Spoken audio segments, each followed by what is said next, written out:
बहुत सारे लोगों को जिनको कि OSMF की प्रॉब्लम है, जिनकी मुंह की ओपनिंग बहुत ज़्यादा कम हो चुकी है, उन लोगों को अपने डेली रूटीन में बहुत सारे दिक्कतों का सामना करना पड़ता है। तो मेरा ये जो वीडियो है वो डेली रूटीन के ऊपर है कि आप अपने डेली चर्या में ऐसी कौन सी हैबिट्स है जिसको कि आप अगर अपना लेते हैं तो आपकी मेंटल और फिजिकल हेल्थ बहुत ज़्यादा स्ट्रांग हो जाती है और आप इस बीमारी से बहुत हद तक अपने आप को बाहर निकाल लेते हैं। तो ये वीडियो में पूरी डेली रूटीन के बारे में दिया गया है, इसलिए इसको स्किप बिल्कुल भी मत कीजिएगा। हेलो दोस्तों, कैसे हैं आप सब। मैं आपकी डॉक्टर ज्योति पांडे। सबसे पहले तो OSMF की जो प्रॉब्लम है वो किस वजह से होती है आप सभी जानते हैं, जैसे कि पान हो गया, गुटखा है, सुपारी है, इन सारी चीज़ों को खाने की वजह से OSMF की जो प्रॉब्लम है वो हो जाती है।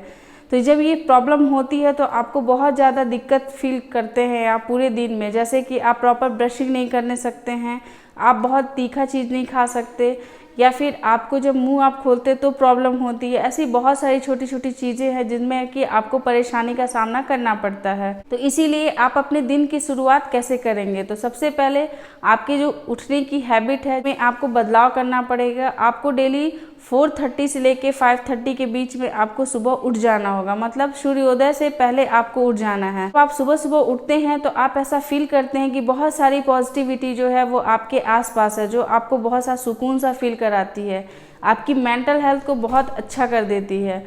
आपको सुबह सुबह उठ करके भी छोटा योगा हो, एक्सरसाइज हो, या फिर वॉकिंग हो, जॉगिंग हो, या फिर कुछ नहीं तो मेडिटेशन ही हो, कुछ ना कुछ आपको ज़रूर करना चाहिए, जिससे कि आपकी मेंटल हेल्थ के साथ साथ आपकी फिजिकल हेल्थ भी बहुत अच्छी हो सके।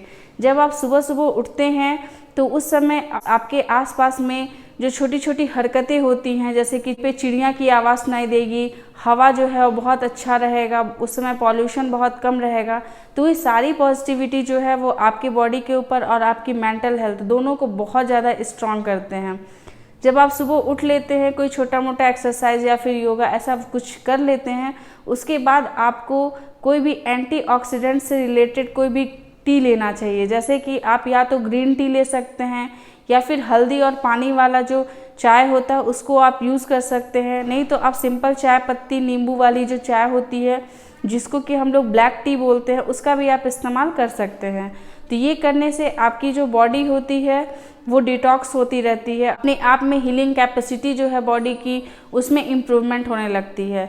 जब आप सुबह उठ लेते हैं, आपने चाय ले लिया, उसके बाद आपको अपने मुंह की जो एक्सरसाइज होती है उसे करनी चाहिए। इसे आप जैसे जब चाय वगैरह ले लेते हैं उसके जस्ट 15 से 20 मिनट के बाद लेना चाहिए। गर्म चाय लेते हैं तो उसके बाद जब आप उसको करते हैं तो वो थोड़ी रिलैक्स फील करती है। इसीलिए माउथ ओपनिंग की जितनी भी एक्सरसाइजेज होती हैं, जैसे कि बलून फुलाना हो गया या फिर माउथ स्ट्रेचिंग की एक्सरसाइजेज हैं, ये सारी आप करिए, उससे आपको बहुत ज़्यादा आराम मिलेगा, आपको अच्छा फील होगा।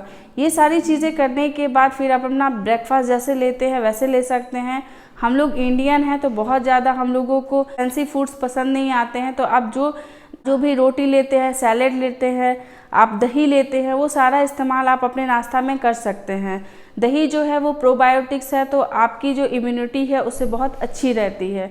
इसके बाद आप अपनी डेली रूटीन में जो भी काम करते हैं वो सारे लोग अपना अपना काम कर सकते हैं। जो लोग बसों में काम करते हैं, जो कारखाने में काम करते हैं, या फिर जो लोग ड्राइविंग करते हैं, कोई ऑफिसर ग्रेड हैं वो अपना काम कर सकते हैं, टीचर हैं, प्रोफेसर हैं, जो अपने काम में आप लग सकते हैं। लंच में आपको कोशिश करना चाहिए कि आप जो भी चीज़ लेते हैं उसको अच्छे से भरपेट ले, जैसे दाल हो गया, चावल है, रोटी है, सलाद है, उसका प्रोपोर्शन जो है वो सही क्वांटिटी में होना चाहिए, ताकि आपको जो एंटीऑक्सीडेंट जो खाने में है वो भरपूर मात्रा में आपके बॉडी को मिल सकें और आपकी बॉडी जो है वो अपने आप को रिकवरी के स्टेज तक ला सके।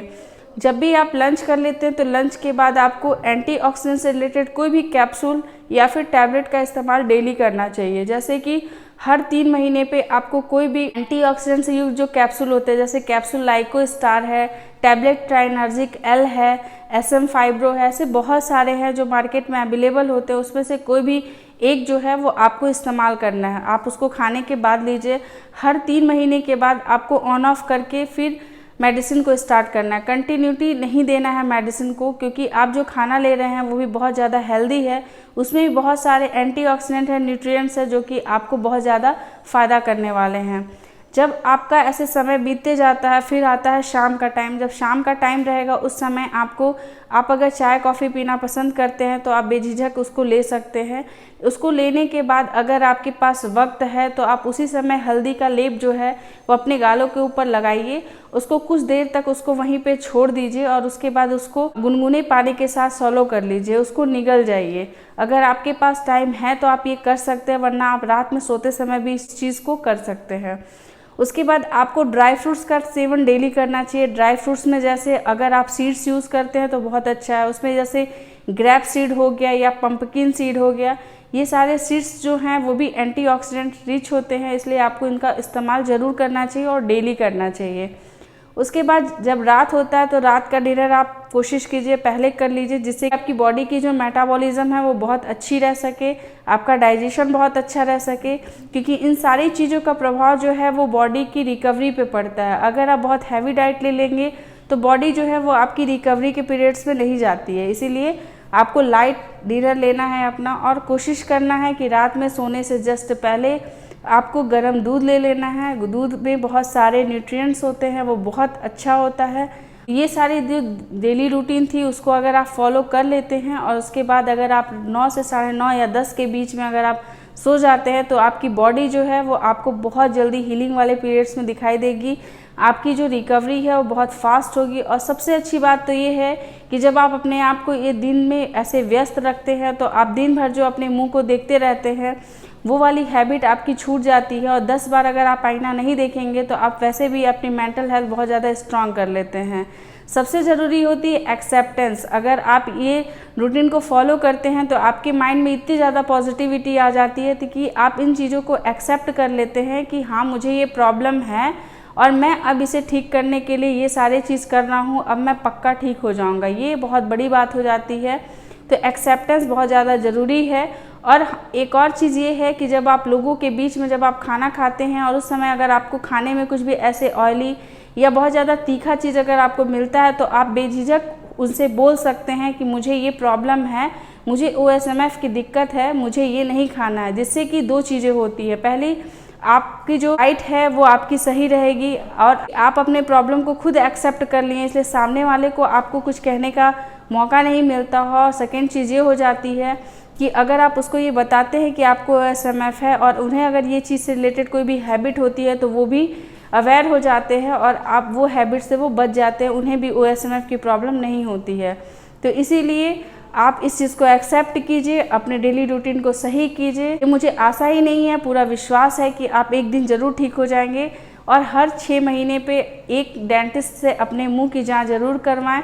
समय समय पे अगर वो कोई मेडिसिन्स बदलते हैं तो आप उसका ख्याल रखें, उसे चेंज करें और पूरी पॉजिटिविटी के साथ अपने डेली रूटीन को फॉलो करें। अगर अच्छा लगे तो प्लीज़ इसे लाइक ज़रूर कीजिएगा। अपने फैमिली और फ्रेंड के साथ इसे शेयर करना मत भूलिएगा। ऐसे ही छोटे छोटे इन्फॉर्मेशन आपके साथ शेयर करते रहेंगे, लाते रहेंगे नए नए वीडियोज़। तब तक के लिए टेक केयर, बाय बाय।